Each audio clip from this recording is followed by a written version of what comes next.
मित्रों, खाटू श्याम जी जिन्हें श्री कृष्ण के कलयुगी अवतार के रूप में पूजा जाता है, राजस्थान के सीकर जिले में बाबा का भव्य मंदिर है, जहां हर साल लाखों की संख्या में श्रद्धालु मन में अपार आस्था लिए पहुंचते हैं। वैसे खाटू श्याम जी से जुड़ी एक कहावत भी काफी प्रसिद्ध है कि बाबा श्याम रंक अर्थात गरीब को भी राजा बना सकते हैं। तो आखिर कौन है बाबा खाटू श्याम जी? इन्हें क्यों भगवान का दर्जा दिया गया है और क्या है इनकी पूरी कहानी, यही जानेंगे मिलकर आज के इस वीडियो में। मित्रों, सबसे पहले बता दूं कि बाबा खाटू श्याम का असल नाम बर्बरीक था, जो घटोत्कच के पुत्र थे।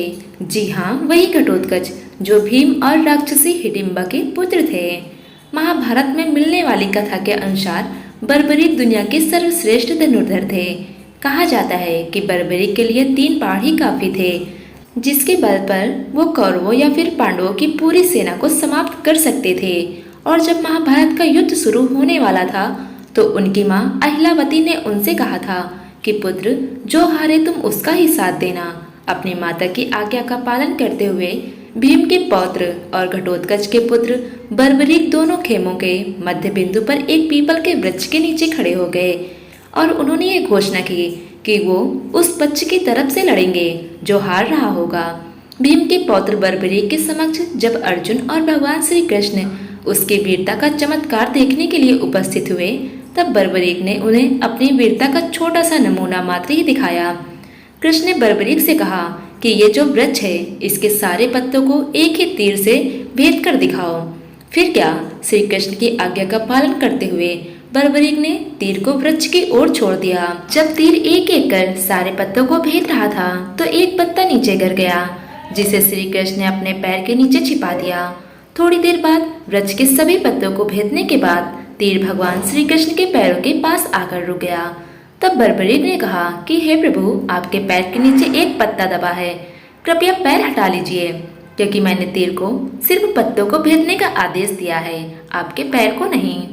ये देख श्री कृष्ण भी आश्चर्यचकित रह गए, साथ ही बर्बरीक की घोषणा से चिंतित भी हो गए, क्योंकि अब भगवान समझ चुके थे कि बर्बरीक कितने शक्तिशाली हैं और अगर उन्होंने हारते हुए कौरवों को साथ दिया तो पांडवों की हार होनी तय थी। ऐसे में भगवान श्री कृष्ण ब्राह्मण का वेश बनाकर सुबह सुबह बर्बरीक के शिविर के द्वार पर पहुंच गए और दान मांगने लगे। बर्बरीक ने कहा, मांगो ब्राह्मण, क्या चाहिए? बर्बरीक इस बात से अनजान थे कि उनके द्वार पर कोई ब्राह्मण नहीं बल्कि स्वयं प्रभु आए थे। इसके बाद ब्राह्मण रूपी श्री कृष्ण ने बर्बरीक से कहा, हे वत्स, मैं जो तुमसे मांगने वाला हूँ वो तुम मुझे दे ही नहीं पाओगे। तुम में मुझे दान देने का साहस ही नहीं है। ऐसे में बर्बरीक ने कहा, नहीं ब्राह्मण, मैं आपको दान में अपना जीवन तक दे सकता हूँ, बताओ आपको क्या दान चाहिए। तो मित्रों, इस तरह बर्बरीक भगवान श्री कृष्ण के बिछाए जाल में बुरी तरह से फंस गए, जिसके बाद श्री कृष्ण ने बर्बरीक से उनका शीश मांग लिया। अब क्योंकि बर्बरीक वचन दे चुके थे तो उन्होंने बिना कुछ सोचे ही ब्राह्मण को अपना शीश दान में देने का ऐलान कर दिया। बर्बरीक के ये कहते ही श्री कृष्ण अपने असली रूप में आ गए। वही शीश दान में पहले बर्बरीक ने श्री कृष्ण ने युद्ध देखने की इच्छा जताई थी, जिसके बाद श्री कृष्ण ने बर्बरीक के कटे शीश को युद्ध अवलोकन के लिए उस ऊंचे स्थान पर स्थापित कर दिया जहाँ से बर्बरीक ने पूरा युद्ध देखा। तो मित्रों, ये थी बर्बरीक के जन्म और शीश दान की कहानी।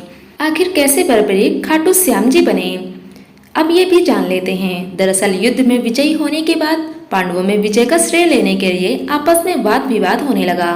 तब श्री कृष्ण जी ने कहा, इसका निर्णय बर्बरीक का शीश ही कर सकता है, क्योंकि एक वो ही है जिसने पूरा युद्ध देखा है। मित्रों, तब बर्बरीक के शीश ने बताया कि युद्ध में सिर्फ और सिर्फ श्री कृष्ण का सुदर्शन चक्र ही चल रहा था, जिससे कटे हुए वृक्ष की तरह योद्धा रणभूमि में गिर रहे थे। वहीं दूसरी तरफ द्रौपदी महाकाली के रूप में रक्तपान कर रही थी।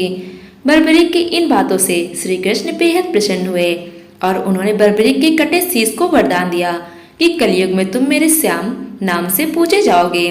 तुम्हारे स्मरण मात्र से ही भक्तों का कल्याण होगा और धर्म, काम और मोक्ष की प्राप्ति होगी। और मित्रों, इसके बाद ही बर्बरीक को खाटू श्याम जी के नाम से पूजा जाने लगा। तो मित्रों, ये थी खाटू श्याम जी की असली कहानी, जिससे आज भी कई लोग अनजान हैं। आप में से कौन कौन उनकी इस कहानी से वाकिफ थे, मुझे कमेंट कर जरूर बताएं। आज के वीडियो में बस इतना ही। वीडियो कैसी लगी मुझे कमेंट कर जरूर बताएं। साथ ही इसे ज्यादा से ज्यादा लाइक और शेयर भी करें। वीडियो को अंत तक देखने के लिए आपका बहुत बहुत शुक्रिया।